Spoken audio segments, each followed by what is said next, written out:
High, আমি আনন্দি আর আনন্দ ব্লগে তোমাদের সবাইকে ওয়েলকাম। দেখো, আজকে আবার একটা নতুন ব্লগ নিয়ে আমি চলে এসেছি। আর আমরা এখন যাচ্ছি তোমার ঝাড়গ্রামই যাচ্ছি। দেখো, আমার বেশিরভাগ ব্লগই ঝাড়গ্রাম যাচ্ছি বলা হয়, কিন্তু ঝাড়গ্রামের মধ্যে অনেক কিছু দেখার আছে। ঝাড়গ্রাম, বেলপাহাড়ি, এইগুলো যদি তোমরা ট্যুরিজম দেখতে চাও তো ভিডিও দেখতে পারবে। ভীষণ সুন্দরই ঝাড়গ্রাম। তো অ্যাকচুয়ালি আমরা যাচ্ছি হচ্ছে ডাক্তার দেখাতে। হুতুবার মুখে র্যাশ হয়ে গেছিলো, তো তাই ডাক্তার দেখাতে যাচ্ছিলাম। তো এর ফাঁকে একটু আনন্দ করার জন্য বা হুতু বাবাকে একটু আনন্দ দেওয়ার জন্য, হুতু বাবার পছন্দের জিনিস, যেখানে তোমার ওই স্লিপার টিপার এসব থাকবে, খেলা প্লে গ্রাউন্ডের মতো আর কি।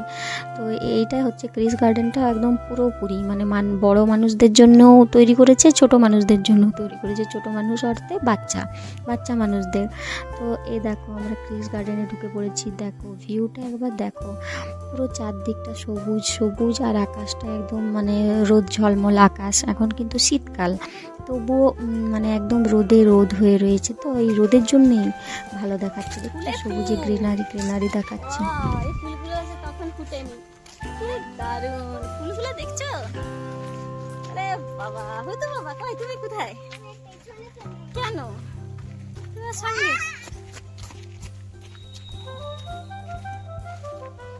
আরো ছিল বল?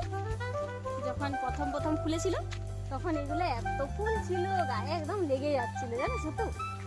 একদম দারুণ ছিল। এখানে ফাঁকা হয়ে গেছে মনে হচ্ছে, না না? গোলাপ ফুলেরও গন্ধ ছাড়ছে রে, দারুণ। হ্যাঁ, কিটা ওদিকটা বন্ধ। দাঁড়া, হ্যাঁ লোটাস আছে। ও মাই গড,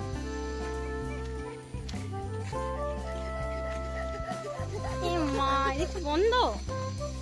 এই দিকটাই তো এর জন্য এসেছিলাম। তো এখানে গোলাপ ফুলের গাছ এত লাগিয়েছে, আগে আরও বেশি ছিল। মানে অ্যাকচুয়ালি কেটে ছেটে ওটাকে সুন্দর বানানোর চেষ্টা করা হয়েছে। তো আরও পরে ফুটবে, কিন্তু তার মধ্যেও তোমাদেরকে নানা রকম ভ্যারিয়েশনের গোলাপ ফুল দেখাবো একটু পরে। তো এই দেখো, হুতু বাবার এই যে এখানটায় মানে আধ ঘন্টার উপরে ওখানে ও খেলুই করছিল, আর আমি তার মাঝখানে একটু এদিক ওদিক যাচ্ছিলাম, দেখছিলাম, ঘুরে বেড়াচ্ছিলাম। আর এই যে ভুট্টার গাছও লাগিয়েছে মাঝখানে টুকুটাকু, মানে এখানটা পুরোটাই সবুজ। তোমাদেরকে আগেও বলেছিলাম এই ক্রিস গার্ডেন পুরো সবুজ আর গোলাপ ফুলে ভর্তি, মানে লাগিয়েছে ওরা আর কি। তো জানো, এই মানে ছোট ছোট দুঃখগুলোর মাঝখানে সুখ খুঁজে নেওয়াটা মানুষের মানে নেচারের মধ্যেই আছে। কিন্তু কিছু মানুষ আছে যারা দুঃখটাকেই ভালোবাসে, যেমন আমার বেশিরভাগ টাইম মনে হয় মানে শুধু দুঃখীই মনে হয় আমার। কেন জানি না, আমি এরকম হয়ে গেছি, বা বলতে পারো হয়ে যাচ্ছি। ধীরে ধীরে বয়স বাড়ার সঙ্গে সঙ্গে মানুষ তো চেঞ্জ হয়। তো আমার মনে হয় আমি ধীরে ধীরে ওই দুঃখগুলোকেই আমার বেশি ভালো লাগার জিনিস তৈরি করে ফেলেছি। কিন্তু জানো তো, এই দুঃখ যদি পেয়ে থাকো তো সুখটা একটু যদি পাও, সেটাই মনে হয় বিরাট আনন্দ। এই দেখো, হুতু বাবার র্যাশ হয়েছিল, আমার এত মন খারাপ ছিল, 2-3 দিন ধরে মন খারাপ ছিল। অ্যাকচুয়ালি আমার হুতু বাবার যদি কিচ্ছু হয়ে যায়, তো আমার বা সুজনের বাড়ির লোকের কারো মন ভালো থাকে না। আমার তো ভীষণই কষ্ট হয়, আমি রাতে ঘুমাতে পারি না হুতু বাবার যদি একটু কিছু হয়ে যায়। তো আমি জানি প্রত্যেকটা বাচ্চার মা বাবা এটাই ফিল করে, সবাই ফিল করে। তো আমি একটু বেশি আমার একটু টেনশনটা বেশি হয়ে যায়। এরকমই মানুষ, সবাই সমান হয় না, তো আমি এরকম। তো যাই হোক, এই হুতু বাবার র্যাশ হয়েছিল, মনটা একদমই দুঃখ ছিল। তো দেখো, নিজের মনকে না কারো কাছে শেয়ার করতে নেই, যে আমি দুঃখে আছি না সুখে আছি, তাহলেই মানুষ না অনেক বেশি পেয়ে বসে, অনেক বেশি আরও দুঃখ দেয়, আরও অনেক বেশি কষ্ট দেয়। তো মানুষ যখন কষ্ট দিবে, সেইটাকে নিতে পারা মানে একবারেই যায় না।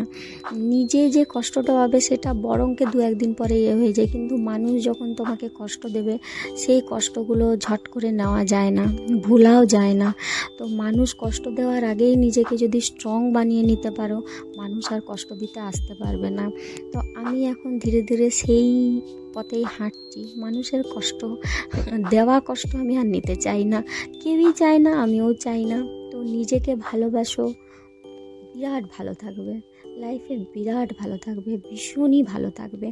আর এই দেখো আমি আবার যখন এই ভিডিওগুলো দেখছি এত সুন্দর লাগছে ফুলগুলো, একবার দেখো কত ভ্যারিয়েশনের ফুল। আমি তোমাদের অনেকবার বলেছিলাম যে আমার ফুল এতই ভালো লাগে, আমার ফুল এতই ভালো লাগে যে কি বলবো। আমি একমাত্র লাইফে আনন্দিত হই এই ফুল দেখে করে।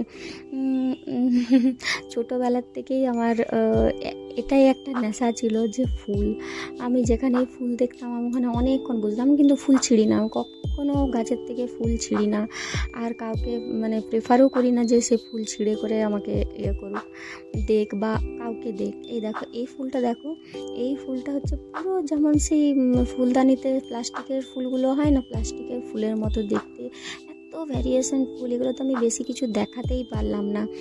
এই দেখো এই ফুল গাছটায় আবার একটা আগুন কালারের ফুল ফুটেছে, একটা রেড কালারের ফুল ফুটেছে, এটাও দারুণ। এই ফুলগুলো দেখেই আমার খুব ভালো লাগছিলো। আর অ্যাকচুয়ালি ক্রিস গার্ডেনের মানে পরিবেশটাই খুব সুন্দর। তো আমি একটা ছোট্ট করে এরকম ভ্লগ বানানোর চেষ্টা করেছিলাম।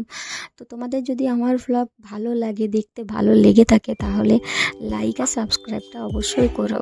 আমার ভ্লগ যাতে আরও দিন দিন ইমপ্রুভ হয়, তোমরা একটু আমাকে মোটিভেট করতে পারো আর কি, তোমরাই পারো।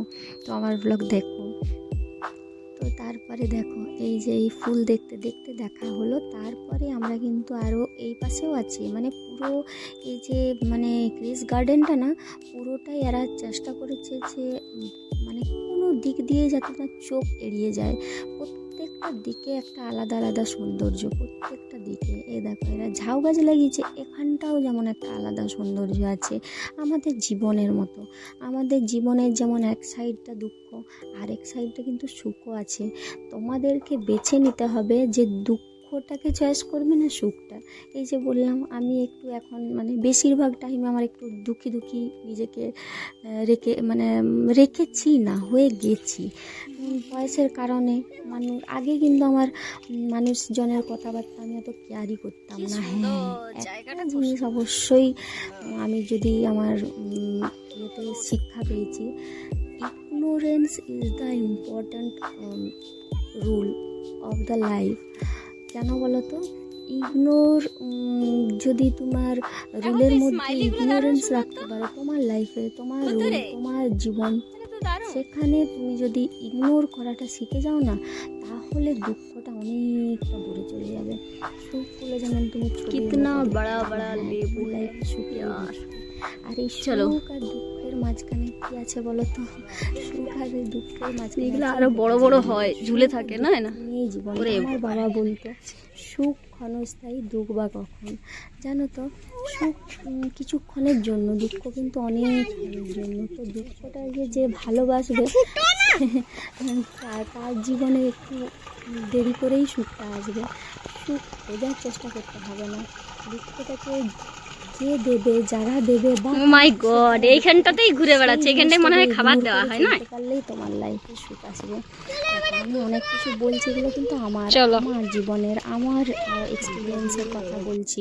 আর এইখানের মাছগুলো দেখলে না, এগুলো এত সুন্দর লাগছে। আর এই অ্যাকুরিয়ামের ভিডিও আমি তোমাদেরকে পরে দেবো। তো এই অ্যাকুরিয়ামে আমি ঢুকে গেলাম, এখানেও দারুণ সুন্দর মাছ ছিল। আমার ভিডিও অবশ্যই তোমরা দেখো, আর দেখে লাইক আর সাবস্ক্রাইব করো। Tata, bye bye.